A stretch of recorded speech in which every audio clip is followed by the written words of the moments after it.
আসসালামু আলাইকুম। আজকে আমি যে বিষয়টি সম্পর্কে আলোচনা করব সেটা হলো গাছের উপকারিতা। আমরা আসলে অনেকেই গাছ লাগাতে পছন্দ করি, আবার অনেকে অপছন্দ করি।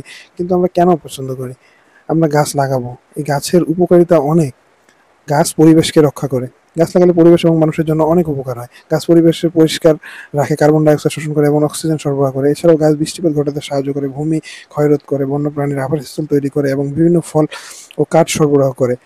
গাছ বাতাস থেকে কার্বন ডাই অক্সাইড শোষণ করে এবং অক্সিজেন সরবরাহ করে, যা বায়ু দূষণ কমাতে সাহায্য করে। দেখছেন? তাহলে আমরা কেন গাছ লাগাবো না? জলবায়ু পরিবর্তন মোকাবেলা করতে এই গাছ সহায়তা করে। গাছপালা বাষ্পীভবনের মাধ্যমে বায়ুতে জলীয় বাষ্প যোগ করে, যা বৃষ্টিপাতের পরিমাণ বাড়াতে সাহায্য করে।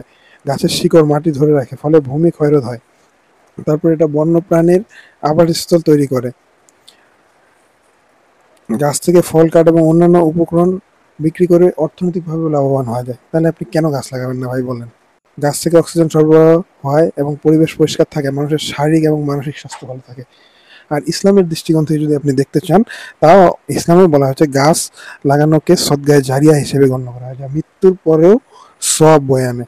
তাহলে আপনি এই কাজটা কেন করবেন না? অবশ্যই আমাদেরকে গাছ লাগাতে হবে, আমাদের পরিবেশকে রক্ষা করতে হবে। আসলে আমি আপনাদেরকে এতক্ষণ ধরে যে এই গাছগুলো দেখাচ্ছিলাম, এই গাছগুলো আমার মামার বাসায়, সে তার আঙ্গিনার মধ্যে এভাবে গাছ রোপণ করেছেন। আসলে মানুষ বলে না বন্ধু এবং ছোট ভাই, তো আমি সেই হিসেবে বলতে চাই বন্ধু এবং মামা। এই মামা হচ্ছে আমার বন্ধুর মতোই। তো মামা এখানে গাছগুলো লাগিয়েছেন তার আঙ্গিনার মধ্যে, বাসার উঠান যেটাকে বলে, সেখানে আনার গাছ রয়েছে, পেঁপে গাছ রয়েছে, আঙ্গুরের, সবচেয়ে বড় কথা আঙ্গুরের প্রচুর পরিমাণে গাছ রয়েছে তার বাসায়। আমাদের এলাকাগুলোতে আঙ্গুর চাষ কেউ করে না, এই জন্য আমাদের এলাকাগুলোতে আঙ্গুরের প্রচুর পরিমাণে দাম। তার কাছে প্রায় ৩৭টি জাতের আঙ্গুরের চারা রয়েছে। সে বিভিন্ন জায়গা থেকে এই চারাগুলো সংগ্রহ করে এবং বাসায় রোপণ করে। এখানে আমড়া গাছ রয়েছে, আরো অনেক ধরনের গাছ রয়েছে, কায়তা, চিচিঙ্গা, এগুলো তার উঠানের মধ্যে রয়েছে। আপনারা একটু লক্ষ্য করে দেখুন, আঙ্গুরগুলো এখন থেকে ফোলা শুরু হয়ে গেছে।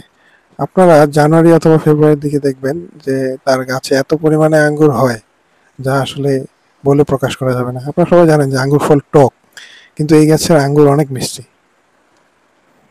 আশা করা যায় এই আঙ্গুরটি যদি উনি বাণিজ্যিকভাবে চাষ করতে পারেন, প্রায় ৫-৬ বিঘা জমি জুড়ে চাষ করতে পারেন, তাহলে হয়তো আমাদের এই এলাকাগুলোতে আঙ্গুরের দাম অনেক স্বল্প দামে মানুষ খেতে পারবে। কারণ আমাদের এলাকায় আঙ্গুরের চাষ হয় না, এগুলো সব অন্য জায়গা থেকে আসে। তবে এখান থেকে গ্রাফটিং এর মাধ্যমে অনেক চারা উৎপাদন করা হয়েছে। যদিও প্রচুর পরিমাণে আঙ্গুর হয়েছিল, কিন্তু এই আঙ্গুরগুলো আসলে বিক্রি করতে পারেনি, কারণ আশেপাশের মানুষ, তারপরে আত্মীয় স্বজন, গ্রামের মানুষ সবাই এই আঙ্গুরগুলো খেয়েছে। একটা আঙ্গুর কোনোভাবে বিক্রি করা সম্ভব ছিল না তার পক্ষে। তো সবাই ভালো থাকবেন, সুস্থ থাকবেন, গাছ লাগাবেন, পরিবেশকে রক্ষা করবেন, আমাদের জন্য দোয়া করবেন। নাসরু মিনাল্লাহ ওয়া ফাতুল কারীম। ওয়া আখির দাওয়ানা আনিল হামদুলিল্লাহি রাব্বিল আলামিন।